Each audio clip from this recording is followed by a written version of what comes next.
美國太空總署這次動用詹姆斯韋伯太空望遠鏡，釋出一批最新科學成果，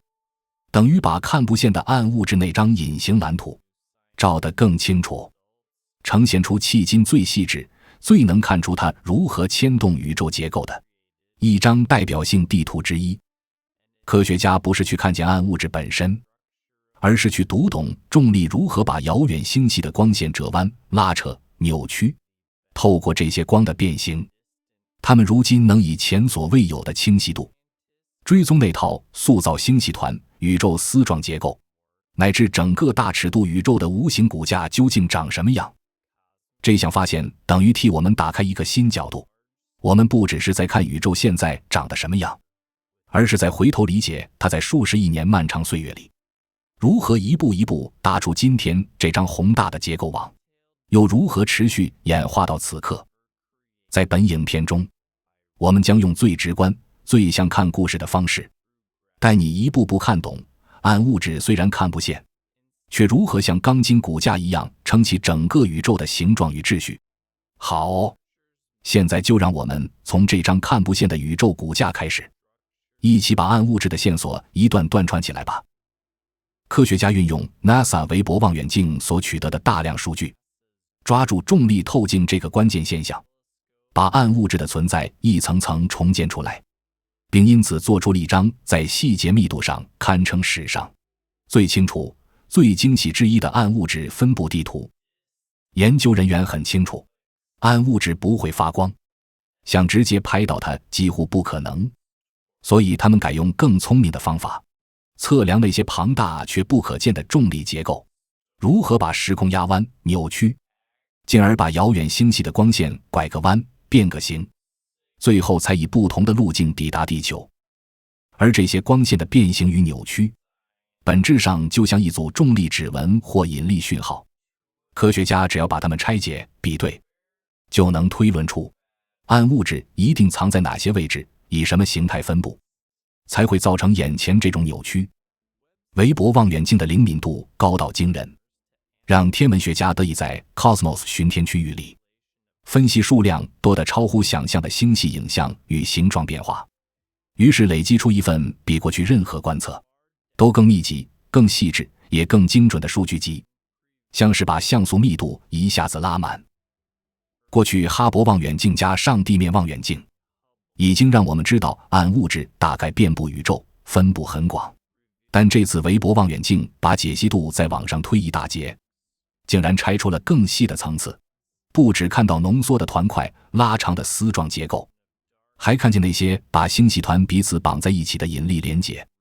像宇宙裡暗藏的繩索。因此我們得到的這張地圖清楚告訴我們，暗物質不是零零散散、各自為政的孤島式聚集，而更像是一張連續鋪展、彼此相扣的大尺度網絡，從局部一路延伸到宇宙深處。你會看到一個非常震撼的畫面，致密的星系團就像一座座城市，而城市之間並不是空的，它們被長長的絲狀結構串起來，形成跨越數百萬光年的宇宙高速公路，共同編織出一張有層次、有方向、很有結構感的宇宙網。更關鍵的是，這些形狀不是科學家在電腦裡想象出來的，也不是純粹靠理論去拼湊的模擬結果，它們是從真實天文觀測資料裡，那些光線被拉伸、被扭曲、被放大的畸变訊號，一步步反推重建出來的，等於是用宇宙自己留下的痕跡，畫出它背後看不見的力學結構。最讓人起雞皮疙瘩的一點是，這張圖把暗物質與可見物質之間的結構對應直接攤在眼前，像是把舞台的鋼架和舞台上的演員同時照亮，讓你看見誰在支撐，誰在表演。你會發現，只要哪裡星系聚得越密，越像熱鬧的核心區域，那裡的暗物質濃度往往也更高，兩者的分布像重疊的地圖一樣彼此呼應，仿佛星系是在暗物質的地形上長出來的。當星系在星系团之間形成一条条狹窄的橋梁時，你會同時看到暗物質也沿着相同方向拉出連結，像是同一張網的兩種顯影版本。可見的是星系背後真正拉住整體的，是暗物質的線。這裡揭示的不是剛好一起出現那麼簡單，而是一個共同的結構框架，它像規則，像骨架，像地形，決定了物質在宇宙尺度上要往哪裡聚，怎麼連，怎麼長，整個宇宙的組織方式都被它牽着走。因此，這項發現等於替那些把暗物質視為宇宙主要組織力量的宇宙學模型提供了更硬、更直接的觀測證據。暗物質不只是配角，它更像是宇宙結構這部大戲的舞台本身。在這些模型的敘事裡，宇宙很早期的時候，暗物質就先開始聚集，像是先挖出一个个重力的坑或井，而後普通物質才被這些重力井吸引，慢慢落進去。於是結構就這樣一步步被定型。星系與恆星就像是在這些重力結構裡被養出來的，先有看不見的框架，再有看得見的光與塵。這也意味着暗物質是宇宙形成的基礎骨架，而非可有可無的次要因素。而新地圖更進一步用畫面說話，宇宙的結構並非雜亂無章，而是遵循一套連貫的引力幾何與分布規律。這種一致的形狀，反過來又把暗物質作為骨架的框架論證得更扎實。不管是巨大的星系團、細長的絲狀結構，還是看似空蕩的宇宙空洞，它們的位置與形態都和暗物質分布所描出的那套大尺度模式高度一致，像是同一張藍圖的不同圖層完美對齊。這種高度一致性就支持了一個非常直覺也非常震撼的觀點：暗物質先把宇宙的格局畫好，把道路鋪好，而我們看得見的物質，星系、恆星、氣體，只是順着這些看不見的路網去填滿、去聚集、去發光。從科學方法上來說，這是一次大升級。研究人員不再只靠間接推論或統計猜測，而能用更直接、更具體的觀測證據去檢驗宇宙結構到底是如何形成的，模型說的對不對。現在我們甚至可以更精準地比對暗物質暈到底是圓的、扁的，還是被拉長的，絲狀結構的密度有多集中，星系團內部的質量如何分層，這些都能拿去和宇宙學模擬的結果逐項對照，差一點點都看得出來。也因此，宇宙學研究的重心正在轉變，過去比較像先有模型再找理由，而現在更像先有高品質數據，再用它去驗證與淘汰模型，讓整個領域更接近實證科學的硬碰硬。但同一時間，這項成果也把一個非常根本，甚至有點諷刺的科學悖論推到台前。我們看得越清楚，反而越感覺最重要的那一塊仍然模糊着。暗物質的分布與結構如今愈畫愈細，像地圖越來越高清，可問題是，它的物理本質究竟是什麼？由什麼組成？屬於哪一種粒子或現象？至今仍是一片未知的黑箱。因為暗物質幾乎不跟光打交道，它不發光，不吸收輻射，也不參與電磁相互作用，所以你拿再強的望遠鏡去照它，它也不會像一般物質那樣給你任何可見的回應。我們能感受到它幾乎只剩一條路，引力。它像一個沉默的大角色，不說話，不發光，但只要它一出手，整片時空與物質的運動軌跡就被它改寫。於是就出現一個很尷尬也很迷人的局面：宇宙裡佔最大分量、最能左右結構的物質形式，竟然同時也是人類最不了解、最難直接抓到的那種物質形式。我們今天可以把暗物質做了什麼講得很精確，它如何拉扯，如何聚集，如何塑形，但我們仍然說不清它到底是什麼。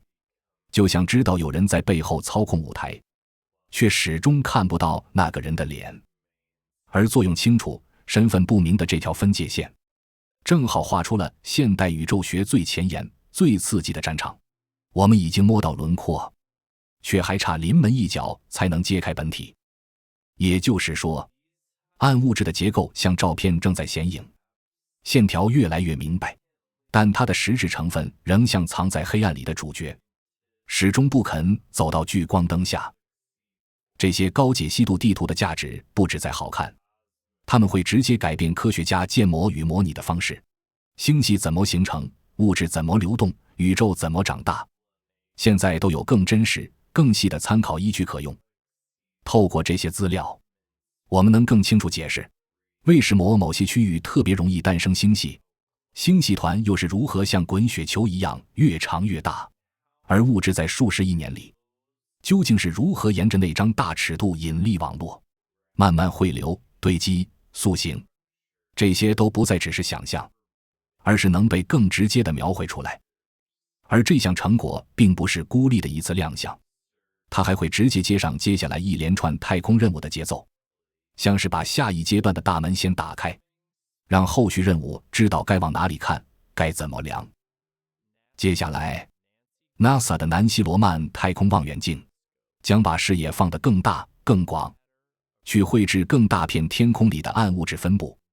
並用統計方式覆蓋宇宙不同時期的結構樣貌，等於把局部超清擴展成大範圍普查。雖然羅曼望遠鏡的空間解析度未必能像韋伯那樣把細節刻到極致，但它的強項在於尺度，它能提供更大面積、更完整的时间切片，讓科學家去研究暗物質的分布如何隨着宇宙時間推移而改變，像把宇宙結構做成一段段可比對的演變記錄。更長遠來看，未來地天文台會把高解析度與大規模覆蓋兩種打法合併，一邊把細節看得更深更清，一邊把範圍掃得更廣更全，讓科學家能真正追蹤暗物質結構，從早期宇宙一路走到今天，是怎麼一段段長出來、變厚、連結成網的。這樣一來，暗物質研究就不再是零散的某一次觀測、某一張照片，而會升級成一張連續演化的地圖，像把宇宙結構做成一部時間紀錄片，讓你看見它如何從年輕走到成熟。而且這不只是一個天文學的勝利，它的衝擊也會一路延伸到基礎物理學，因為你只要知道它怎麼影響宇宙，就等於開始逼近它到底是什麼。暗物質在大尺度上呈現的行為與結構，會反過來限制它可能的粒子性質，哪些理論行得通，哪些必須被淘汰。也因此，宇宙學的觀測結果就能與粒子物理的模型緊密扣在一起，像兩個領域終於找到共同的對話語言。換句話說，繪製宇宙地圖不只是畫一張分布圖而已，它其實是一種縮小答案範圍的方法。你把不可見物質的行為描得越精準，它的基本屬性就越難躲藏，可能性就會被一步步收斂。更迷人的是，這件事的意義甚至不只停留在物理學裡，它會牽動我們對世界為何會變得複雜，為何會有生命條件這類更宏觀問題的理解。因為暗物質若在早期就先把物質聚起來，它就會影響第一批恆星在何處以多快速度形成，而恆星一形成，就會鍛造出較重元素，並推動更複雜的化學反應，等於在宇宙最早期就把原料與化學舞台搭起來。接着，這些元素與物質循環又會逐步促成行星系統的誕生，讓某些地方出現相對穩定的環境與長時間的演化條件。也正是在這種連續累積的過程中，生命才有機會在宇宙某些角落慢慢出現。所以從這個角度看，暗物質不只是宇宙的結構材料而已，它更像是一條因果鏈的起點之一。它先塑形，再促成恆星與元素，再走向行星與環境，最後才讓複雜世界甚至生命變成可能。因此，暗物質在今天已經不再只是課本裡的概念或黑板上的理論名詞，而是能被我們用觀測方式一點一點描出輪廓的真實宇宙成分。至少在結構層面上，我們現在已經能把它的分布與连結畫出來，像把一張原本隱形的工程圖攤開，哪裡厚，哪裡薄，哪裡相連，開始有了可視化的答案。透過越來越龐大、越來越精密的數據，我們正在把宇宙那套不可見的框架逐步顯影出来，仿佛從黑暗中看見支撐萬物的梁柱與網格，讓宇宙不再只是美麗的光點，而是有結構、有力學、有秩序的系統。而每一次新的觀測，每一次解析度的提升，都像在往真相靠近一步。我們不只是在收集影像，而是在逼近一個更核心的答案：宇宙的結構究竟是如何被打造，如何被維持，又如何一路走到今天的？